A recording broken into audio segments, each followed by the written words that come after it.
Hola, bienvenidos a una nueva entrevista del ciclo Conversaciones en la redacción del diario La Nación. Y ya me empiezo a sonreír porque esta es una de estas entrevistas que yo le tenía muchas ganas. Vas a sufrir y es un placer que estés acá. La verdad que es uno de esos pequeños grandes lujos que tenemos como periodistas. Hola, Nico. ¿Qué tal, Hugo? Bienvenido. Les presento, no necesita presentación, pero la presentación en sociedad la voy a hacer de manera un poco más formal. Nicolás Viñaski, que es periodista, cosecha 1980. Sí. No sé si es una buena cosecha. Sí. Sí, voy a decir que sí. ¿Vos qué Y cosechas sos? más de la mitad de su vida ya la ha pasado en distintas redacciones, porque cuando hiciste este libro, 1836, Sí. y ahora es 18 barra... 1936. Exacto, 1937. No, 1837, perdón. Exacto. Ex crítica de la Argentina, ex revista Noticias, también estuvo obviamente en PPT con Jorge Lanata, en el diario Clarín, en Radio Mitre, y viene una tras de otra metiendo goles que a mí me hacen sufrir muchísimo. Así que Es mutuo. es mutuo, me alegro mucho que también sufras. Sí. Y la excusa para que esté aquí Nicolás es este muy buen libro, Muchas gracias. que realmente lo recomiendo, y además ahora se viene una presentación en la Feria del Libro, después estaremos hablando de esto. Y este libro, que obviamente fueron por todo, Historia secreta de la Argentina acá, que está escrita en varios tramos en primera persona. Sí. Así que el primer eje, Nico, es ¿por qué este libro? ¿Por qué ahora? Mira, el libro empezó cuando empezamos el Chema Chicone. De ahí viene como la génesis. Fue tal digamos, el lío que generó el caso que lo fui como postergando. Vos sacaste el tuyo. Me alegro que te haya dolido. No, está muy bien. Las investigaciones son siempre colectivas. Exacto. Y la verdad que terminó este libro como me salió de adentro. Había muchas historias que yo había vivido en forma personal. Casos algunos que desde el primer momento estuve escribiendo e investigando. Viajes que compartí con Vudú. Temas que seguí, la verdad, de forma muy obsesiva, como la triple fuga. Y bueno, después un episodio que yo cuento al final, que es unos meses que tuve custodia por nota de PPT, que yo quiero desdramatizar, no fue nada de héroe ni nada, fue una custodia que me puso la justicia, pero que como me salió de adentro escribirlo por una pregunta, ¿no? Que es, ¿por qué? ¿Por qué pasó esto? Ahora vamos a aclarar un punto, ¿no? El libro está escrito en primera persona, pero no por una cuestión de afán de protagonismo. Hay ocasiones en las que a nosotros nos pasa que para reconstruir historias uno tiene que buscar distintas fuentes independientes entre sí que te expliquen qué ocurrió en tal o cual lugar o por qué tal evento ocurrió de ese modo. Hay otras ocasiones en las cuales terminas de testigo, lo ves y entonces terminaste involucrado no en la historia como protagonista, pero como testigo necesario. Y de hecho vos tenés algunas acá que son extraordinarias. Una que me interesaría, si me permitís elegir una, es la Van den Broele o Van den Brule o Van den Brul, y por qué ese nombre se pronuncia así. Recordemos, Alejandro Van den Brule, protagonista central del caso Chicone, sospechado por la justicia argentina de ser el testaferro de Amado Vudú y su socio Núñez Carmona. Nico. Sí. Se puso en contacto conmigo después de una nota que yo escribí en Clarín, Laura Muñoz, la ex esposa de Van den Brule. Viajé medio como, no en secreto, pero sin que supiera mucha gente, a verla a Mendoza. Ahí ella como me reveló toda la historia, la fui chequeando durante meses. Una de las cosas que le pregunté es cómo se pronunciaba Van den Brule, y yo creo que vos lo que más te referís es a cómo yo termino de chequear todo el tema Chicone, que a Laura Muñoz, por ejemplo, hasta le pedí el acta de matrimonio. Exacto. En un momento, pobre, me la mandó, se habían casado por un rito de una iglesia, creo que luterana, o sea que el párroco estaba casado, se había muerto, pero pudo hablar con la mujer, unas cosas muy extrañas. Sí, que hacen los periodistas y que el poder nunca entiende. El poder nunca entiende la obsesión que tiene un periodista por un dato y lo que puede hacer un periodista por un dato. Y hay un momento que alguna vez hemos hablado en privado, que a vos te hizo un clic, un comentario a la oreja que te hizo Amado Vudú Claro. sobre ese nombre en particular. Claro, ese es el momento como que yo termino de decir, esto es todo verdad. Amado Vudú acababan de ganar las elecciones, estaba como en el pico máximo de su popularidad, todavía no había asumido. Fui a un acto a cubrir que fue en un hangar en Ezeiza, en Aeroparque, perdón, y lo esperé para hablar del caso Chicone. Yo ya había publicado 2 notas. En Clarín era noviembre del 2011. Ya había contactado a Laura Muñoz, pero su testimonio todavía no había sido difundido. Vudú me ve, estaba rodeado de mujeres, se sacaba fotos, estaba... En su apogeo. Pero total. Me dice, ¿qué notas envenenadas que estás haciendo? Le digo, bueno, te llamé todas las veces que escribí para que tengas el derecho a réplica. Me dice, igual escribís lo mismo que el Turco Asís, que Jorge Asís fue uno de los primeros también que escribió en su blog sobre el caso Chicone, y le dije, en ese momento, la foto del belga solo la publiqué yo. El belga era Van den Brule, que nadie conocía bien quién era, porque un ciudadano belga lo buscabas, a vos te habrá pasado y no se sabía bien quién era. Sí, de hecho yo las primeras anotaciones sobre él también en 2011 yo lo anotaba como jugador de fútbol holandés. Van, separado DR, claro, separado sí. BR, U, diéresis, LE. Claro, no me salía a ningún lado. No, era muy raro saber de él y bueno, cuando yo le hablo de él, me dice, esas fotos que publicaste son robadas y se está buscando quién las robó. Ya era un primer indicio de que... algo raro. Estaba en tema. ¿Y vos cómo sabés que fueron robadas? Es lo que le contesté. Me dice, sé muchas cosas de gente que no conozco. La verdad que empezamos a caminar y hay una ex periodista de La Nación que es testigo de esto. Empezamos a caminar como uno al lado del otro y yo le digo, ¿lo conoces al belga? Él me dice no, sí, no, sí, no. Y la verdad que tal vez un poco enojado le digo, sí lo conoces, es el primo de una chica que fue tu novia. Y él no me contesta. ¿De quién estás hablando? A Guadalupe Escaray, claro. Una chica de Mar del Plata, que Vudú a su vez había designado luego al frente de la delegación del ANSES en esa ciudad. Plata, claro. Él no me dice, vos sabés quién es, porque vos sabés quién es porque seguiste el tema, pero nadie sabe quién es Guadalupe Escaray ni que es prima de Van den Brule, menos en el 2011. Y él me dice, no fue mi novia. No me dice quién es esa chica, no sé de quién estás hablando. Entonces, bueno, ahí yo le dije... Segundo...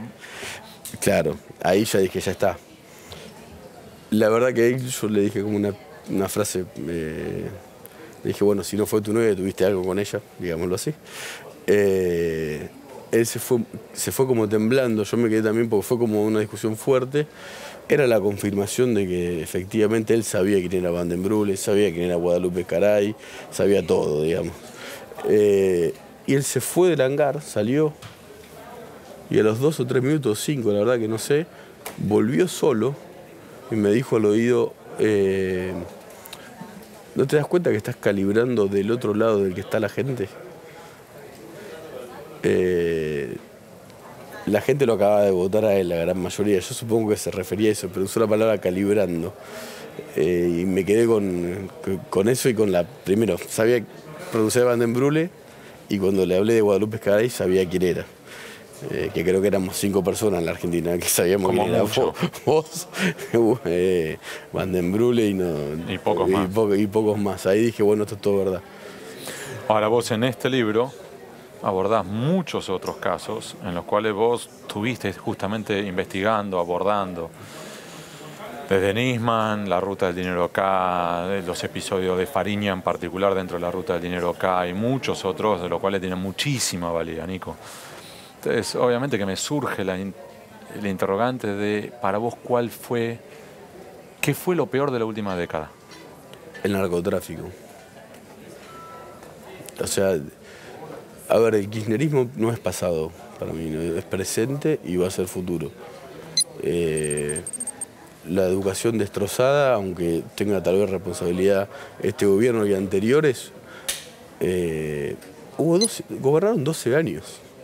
Es mucho. Es muchísimo tiempo. Es muchísimo tiempo. Yo creo que la degradación de la sociedad, de las fuerzas policiales, de la educación, que se empieza de alguna manera como a revivir porque el gobierno empieza como a aceptar que la educación está mal, que hay inflación. Acá también lo que a mí más me intrigó siempre es, más que la corrupción obscena, es cómo nos gobernaron gente que durante 12 años que nos decía que no había inflación, que no había inseguridad y que no había narcotráfico.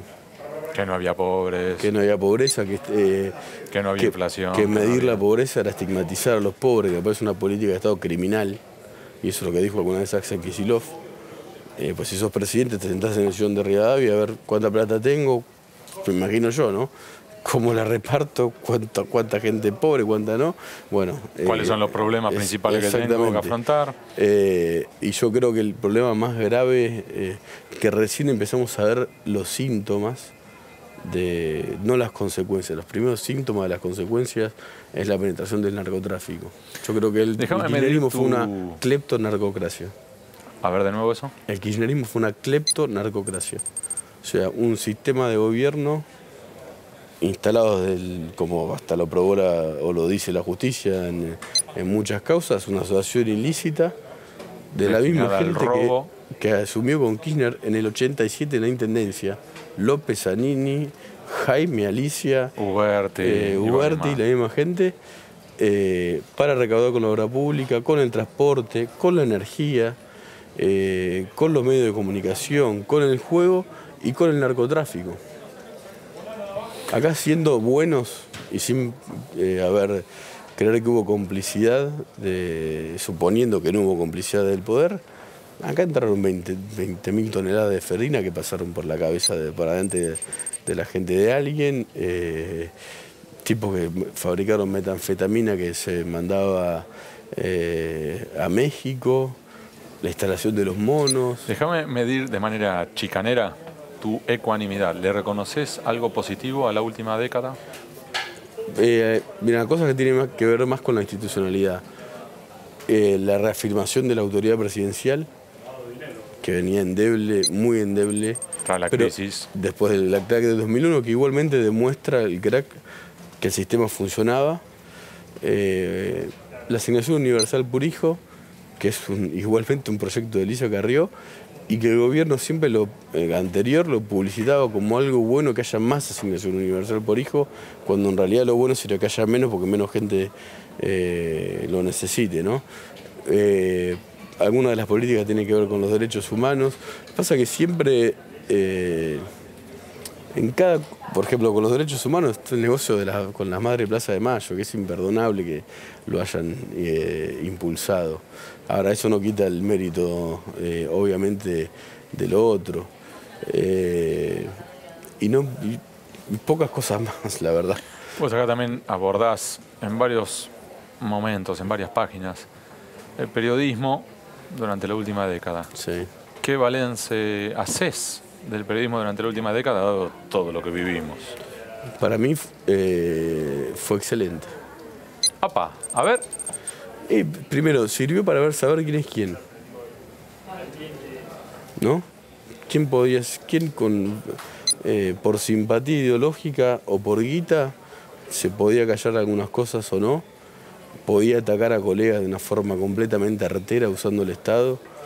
Se probó que el periodismo puede sobrevivir a un ataque sistemático de personas que ocupan los lugares de poder y que pusieron una energía increíble en atacar a los medios. Si vos pensás toda la energía que ha usado el gobierno acá, con los medios, se hubiese usado con la pobreza, con la desnutrición. Yo la verdad que no lo entiendo. Me parece que el periodismo termina siendo fortalecido, que yo no sé si se puede comparar con Trump, pero me parece que es como una cosa similar. Cuando el poder te ataca todo el tiempo, cuando vos te la bancás, los medios que pudieron se mantuvieron firmes, y en la profesión se termina viendo quién es quién, ¿no? Quién terminó siendo un mercenario. Gente que yo tuve de compañeros de redacción que estaban en la tele diciendo que yo era casi un asesino. La verdad que hay que volver a ver. Yo no podía creerlo. Gente que se reía defendiendo a Lázaro Báez, una persona que nunca vieron, diciendo que yo había bajado los papeles de la ruta del dinero de Google. Era como gente disparándose a los pies, cagándose de risa, perdón la frase. Y todo pagado por el Estado. Lo que sí me parece que no hay que como olvidar o tratar de de no naturalizar, es que todo eso se bancó con miles de millones de pesos del Estado. ¿Y hay algún responsable penal de ese gasto? No. ¿Y por qué? Mirando hacia atrás, Nico, ¿cuál fue tu mejor investigación? Obviamente esto vamos a aclarar, más allá de que nosotros no somos ni jueces ni fiscales, luego la justicia tiene que determinar si hay en efecto pruebas convincentes para determinar una culpabilidad, pero lo que voy es en nuestro métier, ¿cuál fue para vos tu mejor investigación? Mira, la que yo tomé de forma más personal, en la que le metí más tiempo y hasta en salud y tiempo que perdí con mi familia, que eso fue igualmente en todas, Chicone, por el tiempo que yo estuve hablando con Laura Muñoz, bancándola, hasta que yo terminaba de chequear todo, hasta que saliera en público, como salió el programa de La Nata en la radio. Fue también como la primera investigación que tuvo como mucha repercusión y como que me expuso por primera vez frente a un gobierno que atacaba desde el Estado todo el tiempo. Yo después me acostumbré. Sí, además recordemos el contexto. Apenas un par de meses después del 54%, es decir, estaban en la cresta de la ola. Acaban de asumir, Vudú se reía de todos nosotros. Búsquelo en YouTube y lo van a ver. ¿Te acordás? Vos estabas en la conferencia de prensa en la que voltea un juez, un fiscal y al Bebe Rigui, el ex procurador, el único ministro de Cámpora que tenía el gobierno, tenía un poder inmenso. Y Cristina Kirchner jamás lo defendió en público. Cierto. Nunca lo defendió en público, nunca dijo la palabra Chicone, Cristina Kirchner, en 12 años. Obviamente después la ruta del dinero acá. Yo que pensé que ibas a decir esa. Lo que pasa es que yo viví más en forma personal el principio del caso Chicone, digamos. Exacto. La ruta del dinero acá también, yo hablé durante 2 meses con el Ascar antes de que la otra salga al aire, me involucré también de una forma muy obsesiva. E incluso de las últimas, la fuga de Alvear también. Bueno, acá lo remarcás esa, ¿eh? Sí. Me involucré de un modo demencial. Porque, a ver, vamos a explicarle a quienes nos están viendo. ¿Qué significa involucrarse de manera demencial? Digo, el poder nunca entiende lo que es un periodista obsesionado por un dato, que es imparable. Sí. Es imparable. O sea, vos obsesionado con un dato que puede ser menor, sos imparable. Y yo en ese caso, la verdad que recibí ataques de... Aníbal Fernández dijo que yo financié la fuga. Ese día yo tenía 842 pesos en mi cuenta de banco, que se encontró plata mía dentro del auto en el que volcó Martín Lanata. Y era fin de año, 31 de diciembre, 1 de enero, y yo, no sé por qué, viste, cuando hay temas... que te conectan. Sí, la verdad que me llegaba a hablar con jefes policiales a las 4 de la mañana, porque me llamaban personas y me decían, me encontraron tal auto en tal lugar. La verdad que me involucré bastante en ese caso, de los últimos, ¿no? Todo esto después de haber tenido custodia por algunas notas que habían salido en PPT vinculando al poder con el tráfico de drogas. Y vamos al revés. ¿Y vos te haces alguna autocrítica de quizás esto, haber sacrificado tiempo con tu familia eso, o lo que sea? Y eso es muy difícil, sí. Sí, y me sigue pasando. Nosotros tenemos hijos, yo ahora tengo 3 hijos y sí, obvio, por este laburo a veces la obsesión es... y el trabajo y las horas que se necesitan para que las cosas salgan bien, uno termina resignándola con horas de sueño, con salud, con ansiedades, con aprietes. Yo tuve custodia y pensaba, ¿por qué mi hija se crió sus primeros meses de vida dentro de un blindado? A mí me da culpa. Yo no creo haber estado en peligro jamás, siempre le voy a agradecer a la Policía Metropolitana por cómo me cuidaron, por cómo cuidaron a mi familia, pero ¿por qué hay una persona con 52 balas en la puerta de mi casa 24 horas? Y mi hija, pobre recién nacida, terminaba saludando a sus tíos policías, que para que no llore le ponían el chichón, ¿no? La luz, la sirena dentro del auto. La verdad que mi mujer Laura me bancó locuras. ¿Qué sigo haciendo? Escribir hasta cualquier hora, buscar datos. Me imagino la redacción de este libro. Bueno, la redacción del libro fue muy difícil, sí. ¿Cómo estás viendo al gobierno de Mauricio Macri?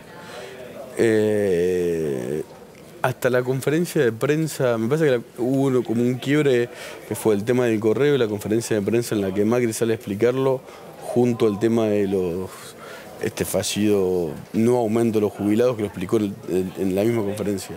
Pasa que a partir de ahí hubo un sector que empezó a pensar, no son tan transparentes y no gestionan tan bien, porque se había juntado como una medida de gobierno mala que fue para atrás y el tema del correo. Después noto muchos cambios para bien, algunas cosas que no entiendo, como por ejemplo por qué sigue Gil Carbón siendo la Procuradora General de la Nación, por qué sigue habiendo algunos funcionarios muy importantes de la era acá en puestos claves. Esto no tiene que ver con la ideología, es con el profesionalismo, digo, ¿no? Pasa por otro lado. Sí, funcionarios clave, dije, no, porque después me acusan de que quiero echar a empleados, no, dije funcionarios clave, y muy importantes, incluso que hasta están procesados. Y después lo notó Macri mucho más seguro de sí mismo y siendo más Mauricio Macri después de la marcha del 1 de abril, ¿no? No te voy a preguntar sobre cuál en particular. ¿Estás ya empezando a desarrollar investigaciones sobre el gobierno amarillo? Sí. No podemos preguntar mucho más, ¿no? Algunas son casi públicas, pero no sé, no hay mucho detalle, o no se conocen realmente como se deberían conocer, tal vez. También hay una actitud distinta del gobierno frente a la justicia, frente a las investigaciones y frente al periodismo. Macri está imputado, ahora Michetti no, y nunca dijo, más allá de lo que después puede hacer en privado, que no lo sabemos, públicamente nunca criticó a un juez o a un fiscal, simplemente hizo lo contrario a Cristina, que es decir, me pongo a disposición de la justicia. Que eso ayuda, digamos, a que todo funcione mejor. Cristina nunca dijo soy inocente. ¿Cuándo fue la última vez que viste a Cristina? En el año 2009. Personalmente, en el 2009. A mí Parrilli me echó de la Casa Rosada en el 2009. Eso lo contás. Diciéndome que era un hijo de puta y que yo no iba a entrar más. ¿Y cumplieron? Y yo volví a entrar. ¿Volviste a entrar? Sí, volví a entrar. Y él no. Pero la verdad que un funcionario de ese rango que así me dijo, sos un hijo de remil puta, no sé qué estás publicando, y me echó. Y no pude entrar más porque vos sabés cómo se trabajaba, como había un control realmente como siniestro de todo lo que... decíamos. Y paranoico, sí, exactamente. Sí, ahora volví a entrar a la Casa de Gobierno. Nicolás Viñaski, muchísimas gracias a por vos, venir. Hugo. Autor de Fueron por Todo, Historia Secreta de la Argentina acá, un libro que vale la pena. Valoro entre mucho otros que vos lo aspectos digas. para conocer el detrás de bambalinas, el conocerte más a vos y al mismo tiempo por un ejercicio de memoria. Así que lo vale. Gracias, Nico. Gracias, Hugo. Hasta la próxima. Chau.